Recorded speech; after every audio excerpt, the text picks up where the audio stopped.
Bonjour et bienvenue sur le potager daily. Aujourd'hui on se retrouve pour une vidéo tour du potager. Qu'est-ce qu'il y a de nouveau au potager en ce moment? Donc c'est parti pour cette nouvelle vidéo au potager. Et d'ailleurs petite parenthèse, moi je suis très content de reprendre ces vidéos. Donc j'espère que ça vous plaira. Et sur ce, bonne vidéo. Donc je descends des marches comme d'habitude. Et là on tombe sur le mesclin. J'ai semé il y a quand même plus d'un mois, il y a un mois et demi environ. Il a pris du retard, pourquoi? Parce qu'il a fait quand même assez chaud sur une bonne petite partie, mais il est beau. Là actuellement vous voyez vraiment des beaux plants de mesclin qu'on pourra récolter. Bon ben là d'ici 2-3 semaines là c'est fait. On pourra commencer à récolter jusqu'aux premières gelées je pense là pour le coup. Taux de germination assez bon, même si je m'attendais à un peu plus.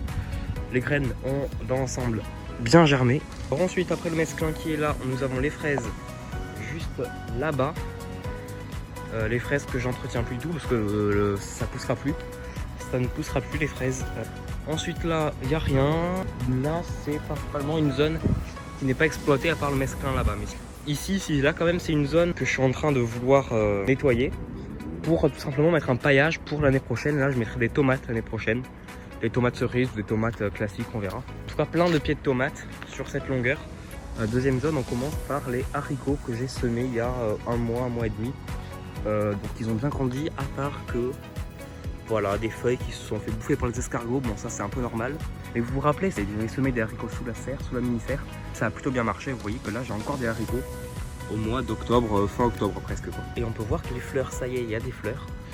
Il y a des fleurs, les fleurs sont fanées, ça laisse place aux petits haricots qui vont grandir et on pourra se régaler de tout ça.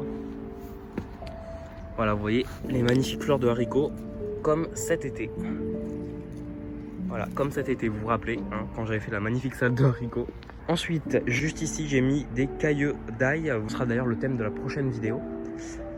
Donc vous voyez, j'ai séparé encore une fois par des bouteilles. Donc petit carré d'ail, on verra ce que ça donnera au printemps prochain. Là, on commencera à voir un petit peu des trucs dépassés déjà, je pense mi-novembre.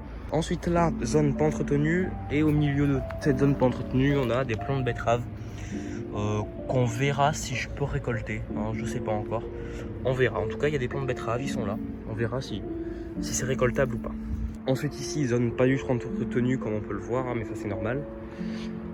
La zone pas entretenue également, mais là, dans une prochaine vidéo, je ferai un semis radis noir, voilà, radis noir, excusez-moi, je cherchais le nom. Ensuite ici de l'oseille, qu'il va falloir que je m'en occupe parce que là c'est quand même la saison, ça commence à être, ça continue, la saison ne s'arrête jamais de l'oseille. On peut voir des magnifiques feuilles là encore. De toute façon en hiver, automne-hiver, c'est les périodes où l'oseille se porte la mieux, mais par contre là faut que je désherbe. Vous voyez, ça c'est pas possible de laisser des trucs comme ça au milieu de son oseille. D'ailleurs ça je pense que je vais en récolter un peu, ouais. Et ensuite à côté nous avons de la ciboulette. La ciboulette pareil, pas du tout entretenue. C'est une honte. C'est une honte les gars, c'est une honte les gars. Ça j'assume, c'est une véritable honte. La ciboulette toute fraîche, mais bon c'est pas très grave, je désherberai ça un autre jour.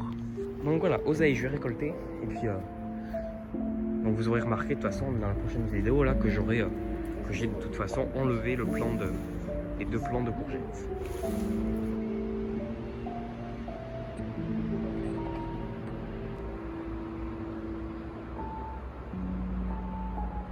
Donc allez, je vais récolter tout de suite un petit peu d'oseille juste derrière moi, là vous voyez là. Alors comment récolter de l'oseille? Donc vous choisissez une feuille, par exemple celle-là. Vous n'allez pas venir arracher le bulbe parce que sinon ça ne repoussera pas. Et vous allez prendre le pied, par contre vous allez prendre le pied donc avant le rouge, là vous voyez il y a du rouge et du vert. Vous prenez un petit peu avant et vous cassez. Comme ça, et là vous avez votre feuille d'oseille qui est arrachée, que vous pouvez manger directement. Donc allez, je continue de récupérer ça et après on se retrouve tout de suite pour la fin de la vidéo. Voilà, ça y est, j'ai récolté toute l'oseille. Donc pour ceux qui ne sauraient pas, l'oseille, vous pouvez tout simplement la faire en omelette ou en soupe. C'est délicieux en soupe, c'est délicieux en omelette. Dans tous les cas, l'oseille, c'est bon pour la santé, c'est bon au goût. Donc franchement, vous privez pas, vous pouvez semer ça dans votre jardin.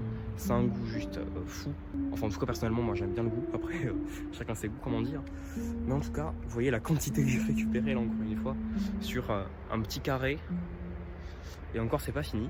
Donc énorme récolte là pour le coup. Je vais en faire je pense de la soupe, hein, en plus en plein hiver, en hiver comme ça, en automne-hiver quand les jours commencent à se rafraîchir. Ça fait plaisir, une bonne petite soupe d'oseille du jardin. Je pense en vrai que je ferai une vidéo où je vous ferai une petite recette de soupe à l'oseille. Ça peut être intéressant comme ça de faire des petites vidéos cuisine en même temps, en complément des vidéos potager, comme ça vous permet de voir ce qu'on peut en faire ça. En plus ça sent vraiment super bon. Donc voilà pour cette vidéo, j'espère que ça vous aura plu. Et sur ce on se retrouve prochainement pour une autre vidéo. C'était le potager d'Eli. Bye!